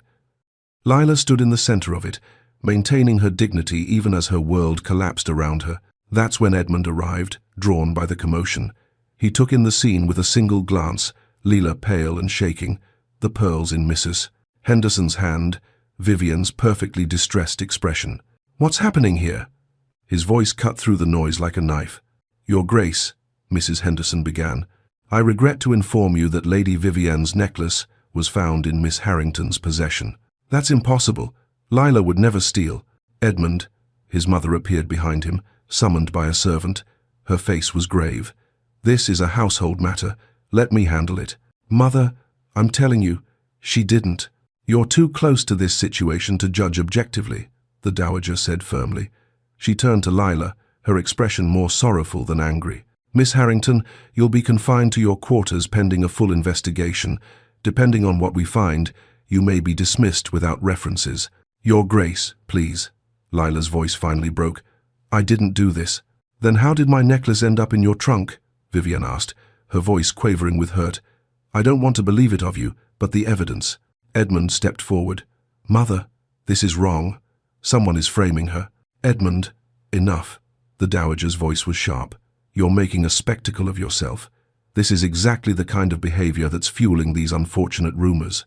Go to your study, now." For a moment, Edmund looked like he might refuse. His eyes met Lila's across the crowded hallway, and she saw his anguish, his fury, his helplessness. She gave a tiny shake of her head. Don't throw everything away for this." Edmund's jaw clenched, but he stepped back. "This isn't over," he said quietly. "No," his mother agreed. "We'll conduct a thorough investigation. But for now, Miss Harrington, you'll remain in your quarters. Mrs. Henderson, please see to it." Lila walked to her room with her head high, flanked by Mrs. Henderson like a criminal. Behind her, she heard the whispers resume, louder now, vindicated. The door closed. The lock turned. Lila sat on her narrow bed in the gathering darkness, surrounded by the few possessions that defined her small life, and finally let the tears come. Not for herself, but for Edmund, who would blame himself for this, for Annie, who would lose her reading lessons, for the dream of what might have been in a kinder world. Through the thin walls, she could hear the household settling for the night, the normal rhythms of life continuing as if her world hadn't just shattered. In 3 days, Edmund would announce his engagement to Lady Vivian at the summer ball. And Lila would be long gone, dismissed in disgrace, her reputation destroyed so thoroughly she'd never work in a respectable household again. Vivian had won. The realization settled over Lila like a shroud, heavy and suffocating and final. Chapter 7. Truth and Consequences. Edmund didn't sleep. He spent the night pacing his chambers, replaying the evening's events, noting every inconsistency, every detail that didn't align. By dawn, he'd made his decision. His mother had ordered him to stay out of household matters. He was about to disobey her for the first time in his life. "Thomas," he said when his valet arrived to help him dress, "I need your help." Quietly. Thomas's expression remained carefully neutral. "Your Grace?" "The accusations against Miss Harrington. Something isn't right. I need you to ask questions below stairs carefully. Who saw what, when? Find out if anyone noticed anything unusual yesterday." "Your Grace," the Dowager Duchess was quite clear. "I know what my mother said, but I also know Lila Harrington, and she's no thief. Someone is lying, and I intend to find out who." Thomas hesitated only a moment. "Very well, Your Grace. I'll see what I can learn." While Edmund worked above stairs, Lila worked below. Confined to her small room, she refused to surrender to despair. Instead, she pulled out paper and pencil, precious commodities she'd saved for her reading lessons with Annie, and began to write. The letter to old Martha was precise, methodical, detailing her exact movements yesterday. She'd been in the conservatory from morning until noon, the head gardener could confirm it. She'd taken lunch in the servants' hall, at least a dozen people had seen her. She'd spent the afternoon in the East Wing, scrubbing floors with 2 other maids who could vouch for her whereabouts. At no point had she been alone long enough to steal anything, let alone hide it in her own room. The timeline didn't work. "Please, Martha," she wrote, "ask questions. Someone must have seen something. I know Lady Vivian did this, but I need proof." She folded the letter carefully and waited for the key to turn in her lock. When Mrs. Henderson brought her breakfast tray, plain porridge and weak tea, a pointed demotion from the servant's usual fare. Lila pressed the letter into old Martha's hands as she collected the tray from the previous evening. "Please," Lila whispered. "Read it. Help me." Martha's weathered face was troubled, but she tucked the letter into her apron and nodded once. By mid-morning, both investigations were bearing fruit. Thomas reported to Edmund in the library, his voice low. "The timeline is impossible, Your Grace. Miss Harrington was accounted for all day. She couldn't have taken the necklace when Lady Vivienne claims it went missing. Did anyone see Vivienne in the servants' quarters? That's where it gets interesting." Thomas glanced toward the door, ensuring privacy.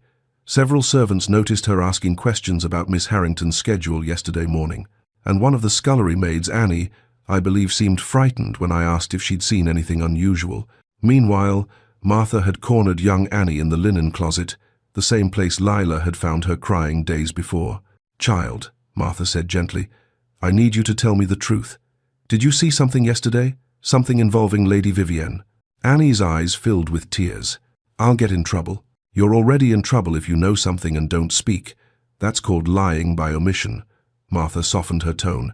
"But if you were somewhere you weren't supposed to be, and you saw something important, telling the truth might help someone innocent." The story tumbled out in fits and starts.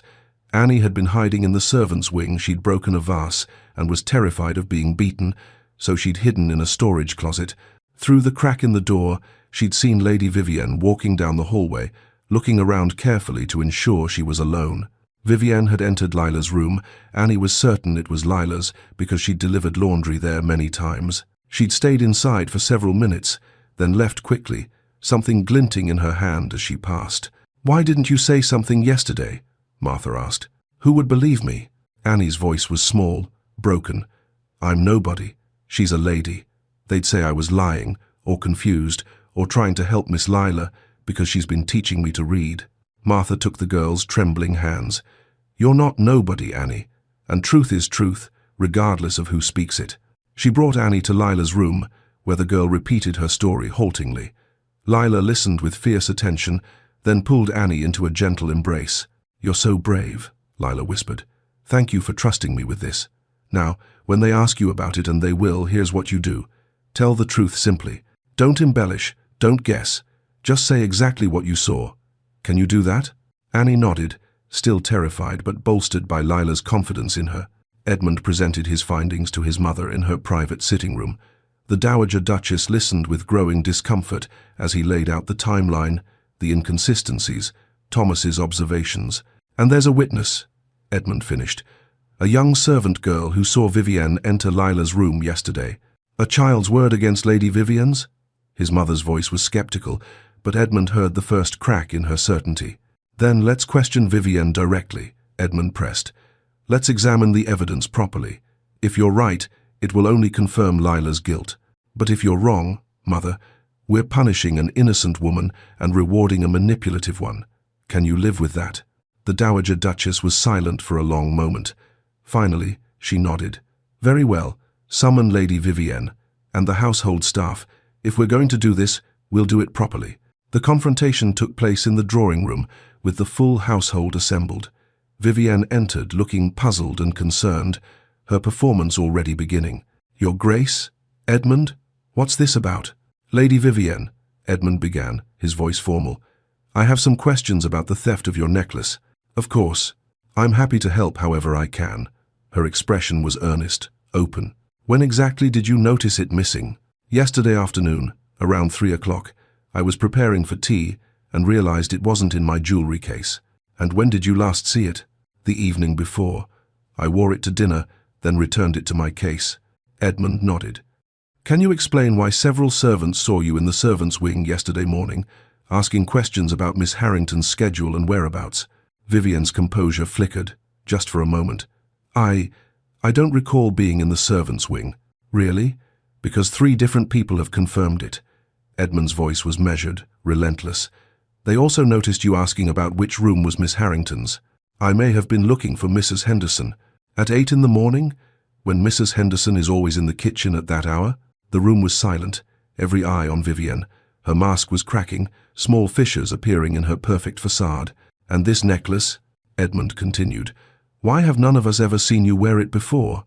It's supposedly a family heirloom, precious beyond measure, yet you've never worn it to any gathering.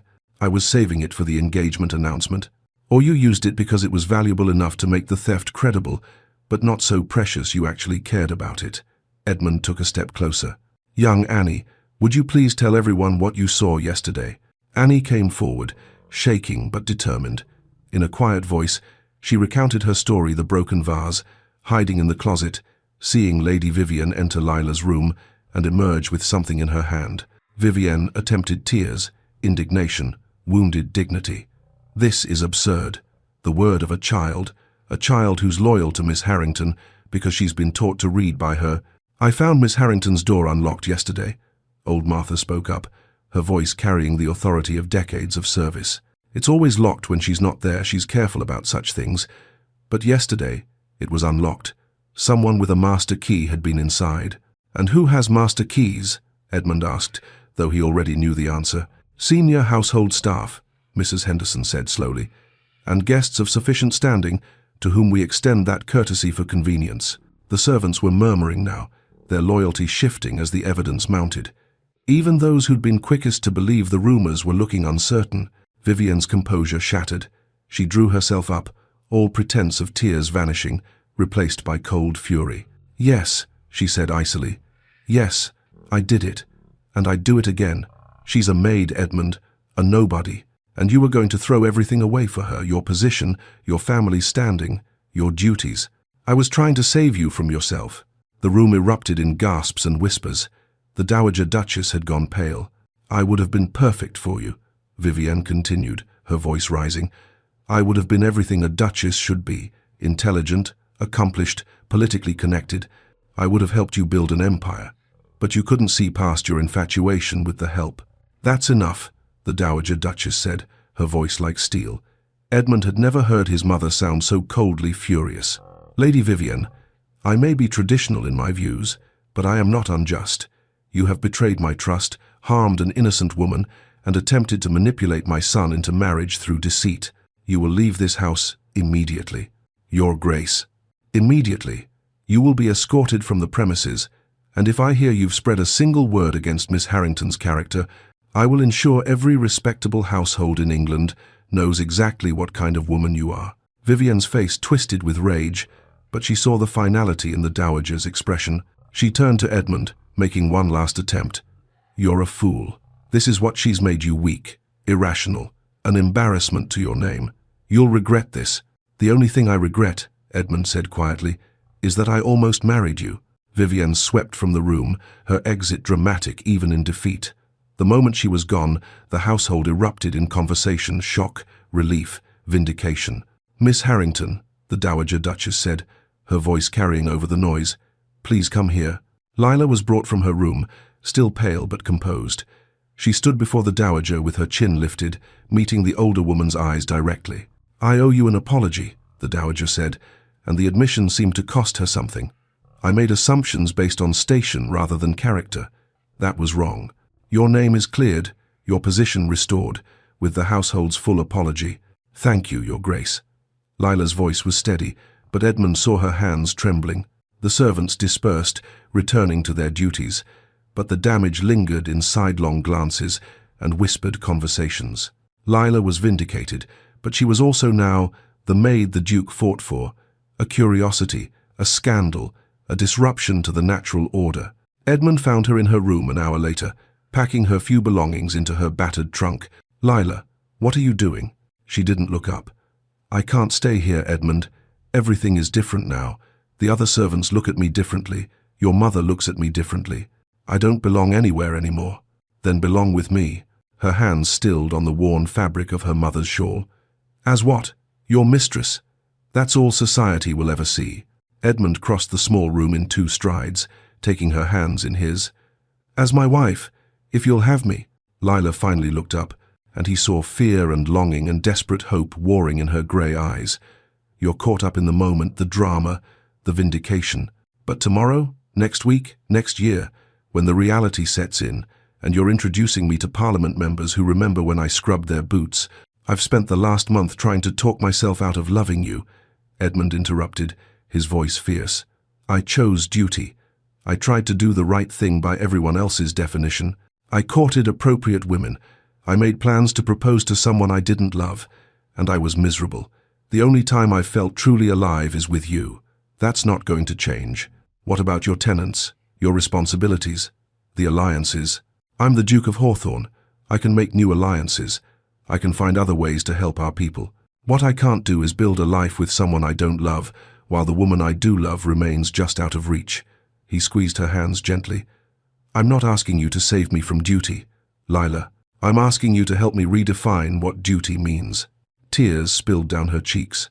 I'm terrified. So am I. You'll be ostracized. Your mother will be horrified. Society can adjust or be damned. Edmund smiled, wiping away her tears with his thumbs. I love you. Marry me. Lila laughed through her tears, the sound broken and beautiful. I love you, and I'm tired of pretending I don't. But Edmund, if we do this when the invitations stop coming, when the tenants whisper, when it gets hard, then we'll face it together. He pulled her close, feeling her melt against him, finally, after so much resistance. I'm not promising it will be easy. I'm promising it will be worth it. She looked up at him, and in her eyes he saw acceptance, love, and the courage of someone who'd survived far worse than society's disapproval. Yes, she whispered. Yes, I'll marry you. Chapter 8. The Public Declaration. The week between Lila's vindication and the summer ball passed in a strange suspension of reality. Edmund courted her properly, walks through the gardens where they'd first talked, afternoons in the library discussing books, meals taken together in the small breakfast room rather than the formal dining hall. He was deliberately, defiantly visible in his affection, as if daring society to object. The Dowager Duchess observed it all with cool politeness. She'd acknowledged her error in judgment regarding Vivienne, but accepting Lila as her future daughter-in-law was another matter entirely. She didn't forbid the courtship, but neither did she bless it. She simply watched, her face an unreadable mask, while Edmund made his choice increasingly clear. The household divided along invisible lines. Old Martha was openly delighted, tears in her eyes whenever she saw Edmund and Lila together. Young Annie had her reading lessons restored and flourished under Lila's attention, but other servants whispered in corners, resentful that one of their own was rising above her station, uncomfortable with the disruption to the natural order. And society was circling like wolves scenting blood. The rumors had spread beyond the estate. Concerned families proposed new candidates, suitable young women who might redirect the Duke's unfortunate infatuation. Letters arrived daily from Edmund's political allies, expressing worry about his judgment. The pressure to reconsider was relentless, suffocating. Through it all, Edmund remained steady. Let them talk, he told Lila when she expressed concern. In a week, they'll have something new to gossip about. They'll have us to gossip about, Lila replied quietly.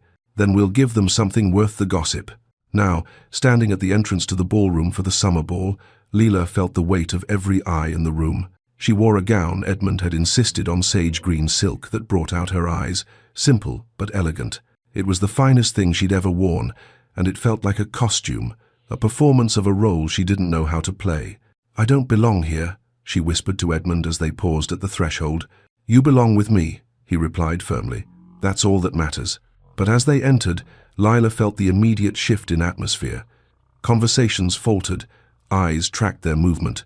She was no longer invisible as a servant, but she wasn't accepted as an equal either.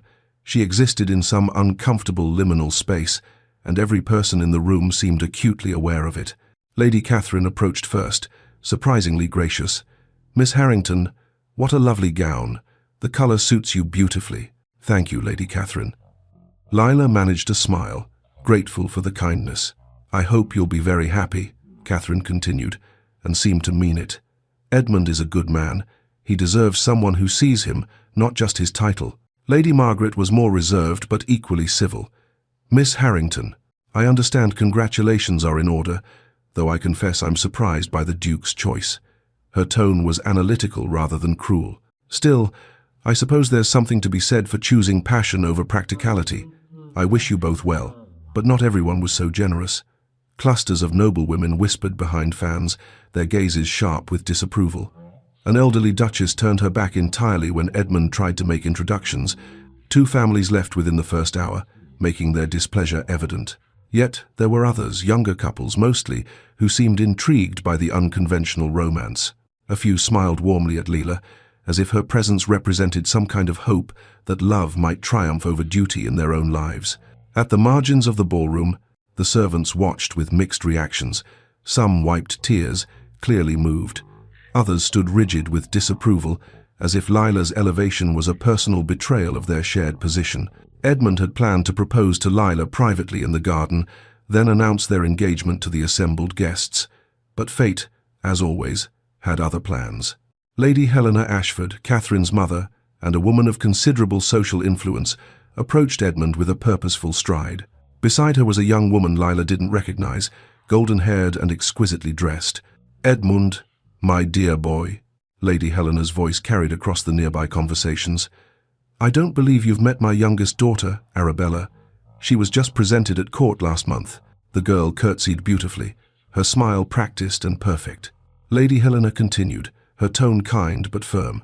"Edmund, you're a good man with a generous heart, but don't throw your life away on a momentary passion. Real love can grow in a proper marriage. I've seen it happen countless times. Arabella would make you an excellent duchess.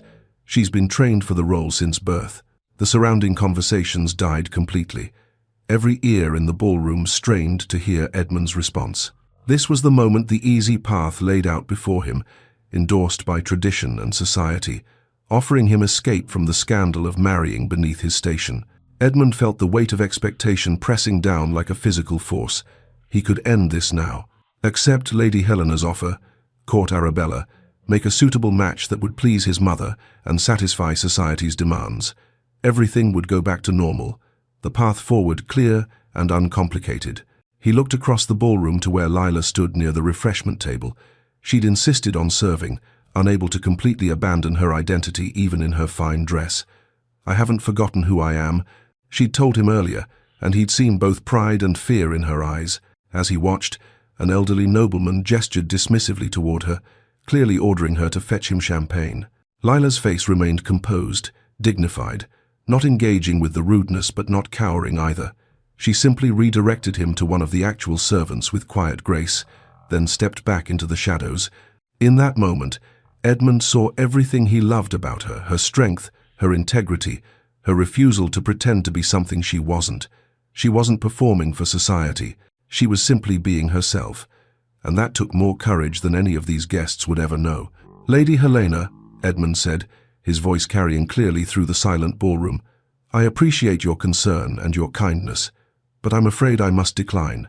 He walked away from the easy path, crossing the ballroom with deliberate steps. Conversations ceased entirely. The orchestra faltered mid-phrase. Every eye followed him as he made his way to Lila. She looked up, startled, as he approached. "Edmund, what are you?" He took her hand, and the ballroom collectively inhaled. "Ladies and gentlemen," Edmund announced, his voice steady and clear, "if I might have your attention." The silence was absolute. Even the servants along the walls stood frozen, watching. "I know you've come tonight expecting an announcement," Edmund continued. "Many of you have been kind enough to suggest suitable matches to remind me of my duties and obligations. My mother, my advisors, my friends all have offered counsel on choosing a wife who would strengthen alliances, increase wealth, secure political advantage." He paused, looking out at the sea of faces, some curious, some disapproving, all waiting. "My father taught me that duty was paramount, that the Hawthorne name meant something, that every choice I made would affect hundreds of lives. He was right. But my father also taught me that true nobility lies in character, not birth, in integrity, not title, in the choices we make when it would be easier to choose otherwise." Edmund tightened his grip on Lila's hand. She was trembling, but she didn't pull away. "I've spent the past months courting appropriate women, trying to make the rational choice, attempting to do what everyone expected of me, and I was miserable, empty, going through motions while feeling nothing." His voice roughened with emotion. "I've learned that there's nothing rational about love, and nothing more important." He turned to face Lila directly now, speaking to her though his words carried to everyone. "Miss Lila Harrington has shown me what true worth means. She has never asked for anything from me, never sought to elevate herself. She has only been honest, kind, and true. She reads poetry because it speaks to her soul. She teaches servant girls to read because she believes knowledge should belong to everyone. She tends gardens and finds beauty in small, quiet things. She sees me, not the Duke, not the title, but Edmund, just Edmund. Tears were streaming down Lila's face now, but she was smiling. Edmund dropped to one knee, and the ballroom erupted in gasps and whispers. "Will you marry me, Lila? Will you help me build a life where duty and love aren't opposing forces but work together? Where we can honor our responsibilities while being true to ourselves?" For a moment, Lila couldn't speak. She looked at Edmund kneeling before her, at the hundreds of faces watching with judgment or fascination or hope. She thought of everything this choice would cost them, both the social ostracism, the lost alliances, the endless scrutiny. Then she thought of library conversations and garden walks and being seen, truly seen, for the first time in her life. "Yes," she whispered, then louder, stronger. "Yes, though I don't know how to be a duchess." Edmund stood, pulling her into his arms. "Then we'll learn together." He kissed her, right there in the middle of the ballroom, and the room exploded into chaos. Some guests stood and left immediately, their faces twisted with scandal and disapproval. The sound of departing carriages began almost instantly, a steady stream of protest. Others remained but whispered furiously behind fans, the gossip spreading like wildfire through the room. But some, a surprising number, smiled. A few younger women wiped tears. One gentleman began to applaud, and others slowly joined, until a scattered, uncertain ovation rippled through those who remained. The servants' reactions were equally divided. Old Martha stood at the servants' entrance, openly crying, her weathered face radiant with joy. Young Annie bounced on her toes, beaming, but others stood rigid with disapproval or confusion, their world order fundamentally disrupted. All eyes turned to the Dowager Duchess. She sat in her chair, face unreadable, while her son held a housemaid in his arms, and half the ballroom departed in protest. The moment stretched, taut as a wire, everyone waiting to see which way she would fall. Finally, slowly, the Dowager stood. The room held its collective breath. She looked at Edmund and Lila for a long moment. Then, almost imperceptibly, she nodded once. Not approval, not yet, perhaps not ever fully, but acknowledgement, acceptance of what could not be changed. She didn't approach them. She didn't embrace Lila or offer congratulations. But she didn't leave the ballroom either, and that itself was a statement. Her continued presence gave permission for others to stay, to accept, to move forward. It wasn't the blessing Edmund had hoped for, but it wasn't rejection. It was a beginning. Someone mentioned that Lady Vivian had left for the continent, fleeing the scandal of her own exposure. Her absence was both a relief and a reminder there would always be opposition, always those who saw their love as transgression rather than triumph. But as Edmund and Lila stood together in the center of the ballroom, hands clasped, facing the mixed reactions with equal parts fear and determination, they knew they'd already won the only battle that mattered. They'd chosen each other. Edmund led Lila toward the exit, not fleeing but departing with dignity. As they passed the servants' entrance, Lila looked back one last time. Old Martha stood there, wiping her eyes, her face creased with joy and sorrow and pride. She nodded a blessing, a goodbye to who Lila had been, a welcome to who she was becoming. Lila nodded back, tears blurring her vision. Behind them, the ball continued, diminished, divided, but continuing. Ahead of them stretched uncertainty, challenge, a future that would require them to be braver than they'd ever imagined. But they were facing it together, hand in hand, and that made all the difference. The ballroom doors closed behind them, and Edmund pulled Lila close, pressing his forehead to hers. "No going back now," he whispered. "No going back," she agreed, and stepped forward into their uncertain, terrifying, beautiful future. Chapter 9. A New Beginning. The morning light filtering through the guest chamber windows felt different, somehow softer, more golden, as if the world itself knew this was a day of transformation. Lila sat alone in the room that had been hers for the past 6 weeks, no longer in the servants' quarters but not yet in the family wing. A liminal space, like everything about her existence lately. On the bed lay her wedding dress, ivory silk with delicate lace at the sleeves, beautiful but not ostentatious. She'd chosen simpler elegance over grandeur, unable to quite imagine herself in anything too elaborate. "What am I doing?" the question whispered through her mind. Not for the first time. She was gaining so much love, security, education, opportunities she'd never dreamed possible. the ability to help others, to create change, to build something meaningful beside a man who saw her truly. But she was losing too. The simplicity of her old life, where her place was certain even if it was small, her community among the servants, already fractured by her elevation, the comfort of knowing exactly who she was and where she belonged. Old Martha's words from the night before echoed in her mind. "You'll always be our Lila, child. Just a Lila with a bigger responsibility now." A knock at the door interrupted her thoughts. A young woman entered Marie, the lady's maid Edmund had assigned to help her prepare. The irony wasn't lost on Lila. She knew more about being a lady's maid than how to be attended by one. "Good morning, Miss Harrington," Marie said cheerfully. "Shall we begin with your hair?"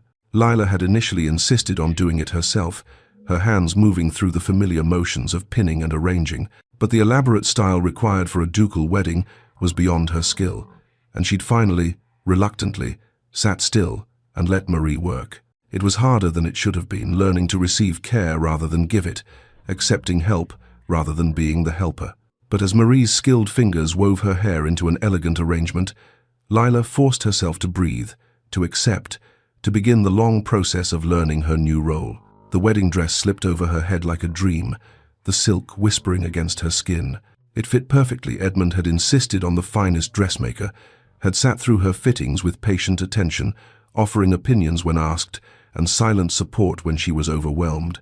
Marie fastened the tiny buttons up her back, and Lila caught her reflection in the mirror. She looked like someone else, someone who belonged in grand ballrooms and formal portraits, someone who could stand beside a duke without seeming absurd. She still didn't quite believe it. In his chambers across the estate, Edmund was having his own moment of doubt. "What if I'm asking too much of her?" he said quietly as Thomas helped him into his formal coat. "What if this life, the scrutiny, the expectations, the cruelty of society, what if it breaks her?" Thomas, who'd served the Hawthorne family for 2 decades and said little but saw everything, paused in his work. "Your Grace, if I may speak plainly, please. You're giving her a choice. That's more than most people get, noble or common. She knows what she's choosing. Trust her to be strong enough to choose it." Edmund nodded, drawing strength from the simple wisdom. Lila was stronger than anyone gave her credit for. She'd survived poverty, loss, cruelty. She could survive this too, and unlike those other trials, she wouldn't face it alone. The ceremony was held in the estate's private chapel, a deliberate choice. Edmund had refused the grand cathedral wedding his mother had suggested, refused the spectacle that would have drawn crowds of curious onlookers. This was intimate, genuine, for them. The guests were few. Roughly half the families who'd attended the summer ball had come a stark reminder of the social cost of their choice. Empty pews where influential nobles should have sat spoke volumes about the bridges they'd burned. But those who had come seemed genuinely pleased. Lady Catherine sat near the front, her kind face beaming. Lady Margaret was there too, her expression thoughtful rather than disapproving, and in the very front row, in seats traditionally reserved for family, sat old Martha and young Annie, both in their finest dresses, both crying happy tears. The servants lined the back of the chapel, another break with tradition, but Edmund had insisted. "Lila's family is here," he told his mother firmly. "They will be welcomed." The Dowager Duchess arrived late, and for a terrible moment, Lila feared she wouldn't come at all. But then she swept into the small antechamber where Lila was waiting, and in her hands was a velvet box. "Your Grace," Lila curtsied, still uncertain how to address her future mother-in-law. "Stop that," the Dowager said, not unkindly. "We're about to be family. Formality seems excessive." She opened the box to reveal a necklace, sapphires set in silver, clearly ancient, clearly precious. "This is the Hawthorne necklace. It's been given to every Duchess of Hawthorne for 6 generations. Lila's breath caught. "I couldn't possibly." "You can. You must." The Dowager stepped forward and fastened the necklace around Lila's throat. The weight of it was substantial: history, responsibility, acceptance, all at once. "I won't pretend to understand my son's choice, but I see that you love him truly, not for his title or his wealth. That is rare and precious." Tears pricked Lila's eyes. "I'll try to be worthy of the trust he's placed in me. And yours." The Dowager's expression softened in a way Lila had never seen. "You already are. I was simply too blind to see it. My son sees clearly where I was, clouded by tradition." She paused, then added quietly, "Teach me to see clearly too. In time." It wasn't warmth, not yet, but it was genuine, the beginning of actual acceptance, hard-won and all the more meaningful for it. The ceremony itself was simple and profound. Edmund and Lila had written their vows together, sitting late into the night with quill and paper, trying to capture everything they wanted to promise each other. Edmund's voice was steady as he spoke. "I promise to honor you always, to see you truly not as the world sees you, but as you are. I promise to build a life where love matters more than lineage, where we can be partners in all things." Lila's hands trembled as she replied, "I promise to stand beside you as an equal, to grow with you, to help you be the man and duke you wish to be. I promise to never forget where I came from, and to use where I'm going to help others rise." When they kissed, sealing their promises, the chapel erupted in applause, mostly from the servants in the back, their joy unrestrained and genuine. The reception revealed the complicated reality of their new life. Some noble guests attended stiffly, fulfilling social obligation, but making their reservations clear through cold politeness. Others were genuinely warm, intrigued by the love story, perhaps seeing hope for their own unconventional desires. The servants celebrated openly, their presence at the reception another deliberate break with tradition. They saw one of their own elevated and felt, perhaps for the first time, that the rigid boundaries of class might be more permeable than they'd believed. Young Annie approached shyly, pressing something into Lila's hand. "I made this for you, Miss, I mean, Your Grace." "Just Lila," Lila said gently. "To you, always just Lila." It was a bookmark, carefully embroidered with flowers, and the words, "So you never stop reading." Lila pulled the girl into a fierce hug, not caring who saw, not caring about propriety. Not everything was joyful. At one point, Lila overheard a nobleman mutter to his companion, "Elevation through seduction, tale as old as time." Before Lila could react, Edmund was there, his voice cold as winter. "Lord Pemberton, I believe you have something to say to my wife. An apology, perhaps, for your unconscionable rudeness." The man paled, stammered an apology, and fled. Edmund's message was clear. Lila would be protected, respected, or those who couldn't manage it would no longer be welcome. During his wedding speech, Edmund surprised everyone by announcing changes to the estate's practices, improved wages for workers, better living conditions in the servants' quarters, and most significantly, a school to be established for servants' children, boys and girls, both where they could learn to read, write, and perhaps dream of futures beyond service. "Lila has shown me that potential exists everywhere, regardless of birth," he said, his hand finding hers on the table. "I intend to help nurture it. We intend to help nurture it." When Lila stood to speak, the room quieted with curiosity. "I don't pretend to have been born to this role," she began, her voice steady despite her nerves. "But I've spent my life learning, working, growing. I won't stop now. I hope to earn your respect, in time. And for those who cannot give it, I understand. Change is difficult, but I promise to honor this position, to serve our people well, and to never forget where I came from." Her dignity and humility won over even some skeptics. It was impossible not to admire her grace under pressure, her refusal to pretend she was something she wasn't. As the reception wound down, Lila slipped away to the servants' quarters one last time. Her old room stood empty, waiting to be reassigned. She stood in the doorway, breathing in the familiar scent, simple soap, worn wood, the faint mustiness of old linens. Her books were already packed, along with her mother's shawl, the only possessions she was taking from this life into the next. Everything else would stay, would be used by whoever came after. Old Martha found her there, crying quietly among the ghosts of who she'd been. "I'll miss our morning tea chats," Lila whispered, clinging to the older woman. "You'll be too busy for an old woman now," Martha said, but her voice was thick with emotion. "Never. Your family. That doesn't change." Lila pulled back, looking into Martha's weathered face. "Promise me you'll still scold me when I need it. Promise me that doesn't change." "Oh, child," Martha cupped Lila's face gently. "Some things never change. I'll still be here, still drinking tea too strong and watching the sun rise, and you'll always have a place in my heart, Duchess or no." Edmund appeared in the doorway, and Martha tactfully withdrew. He came to stand beside Lila, looking around the small room that had been her world. "You're allowed to mourn what you're losing," he said quietly, "even while gaining something else." I'm not sorry, Lila said quickly. It's a lot of change. We'll face it together. All of it. The good and the difficult. He took her hand, and they walked together to the ducal chambers, her new home, their shared future. The rooms were vast compared to her old quarters, luxurious beyond anything she'd imagined.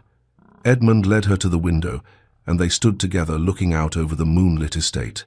It's beautiful, Lila breathed, and terrifying. We'll make it ours, Edmund promised. Not my father's legacy or my mother's traditions, but ours. We'll keep what works and change what doesn't. They talked late into the night, making plans. Lila would continue teaching servants to read. Edmund would modernize estate practices, improve workers' conditions. Together, they would try to build something better than what they'd inherited. At one point, Edmund pulled her to her feet. You'll need to know formal dances. Let me teach you. They moved through the steps, Lila stumbling, Edmund patient.